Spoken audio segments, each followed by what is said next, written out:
What's up, everyone? It's Chuckie, and it's time to tune in with your daily morning BossFM news. This past Saturday, July 4th, protesters in Little Italy, Baltimore dragged down the Christopher Columbus statue down into the Baltimore Inner Harbor. This comes after the national re-examination of the monuments and statues that are across America currently. The protesters were marching for the reallocation of funds from the police department to social services, a reassessment of the public education system, reparations for black people, housing for the homeless, and the removal of all statues honoring white supremacists. For those of you who don't know, Christopher Columbus wasn't the great voyager our textbooks set us out to believe. Many Native Americans have been striving to get schools to stop teaching about Christopher Columbus, but have made no progress. Baltimore protesters tearing down the Columbus statue comes at a peculiar time because on Friday evening, President Donald Trump signed an executive order during the 4th of July celebration at Mount Rushmore that his administration would create a national garden of American heroes. President Trump says that the garden will have statues of John Adams, Susan B. Anthony, Abraham Lincoln, Ronald Reagan, Harriet Tubman, and many more. The garden is set to open prior to July 4th, 2026. The executive order also states that to destroy a monument is to desecrate our common inheritance, and that these statues belong to generations that have come before us and generations yet unborn. HBCUs have been the foundation and the home of many black leaders in our world since the beginning of time. Created for black students to excel and become fully attached to oneself and culture. In 2018, 21% of the student athletes in the NCAA Division I league were black, making us the second leading race in the NCAA. However, of all those students, only a handful attend HBCUs. This has been a tale as long as time could tell. Top black students attend Big Ten schools with the thought of having a better chance of making it in a professional sports setting.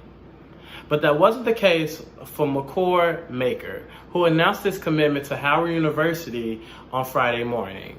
That makes him the highest ranked college basketball prospect to commit to a historically black college or university since 2007. Maker chose Howard over UCLA. He says that I need to make the HBCU movement real so that others will follow. I hope I inspire guys like Mikey Williams to join me in this journey. I think given the current climate of America and everyone buying and redistributing black, Maker made a great decision. I hope this causes a domino effect and more of our black talent takes their skills to schools that are made for them. Okay, so as soon as I decided to give Kanye his cool points, he jumps out with his antics again. So on Saturday night, Kanye West took to Twitter to announce that he was running for president. Yes, you heard that right. Kanye West is running for president in 2020. But ever since President Trump has been in office, the limitations for being our leader have definitely lowered. But how low are we willing to go? We never know. He tweeted, "We must now realize the promise of America by trusting God, unifying our vision, and building our future. I am running for the President of the United States. Hashtag 2020 Vision." Elon Musk gave Kanye his full support. So apparently this isn't random. Kanye told the VMAs in 2015 that he would be running in 2020. Last year in 2019, he definitely hinted that he was going to run in 2024. I guess he said now is better than later.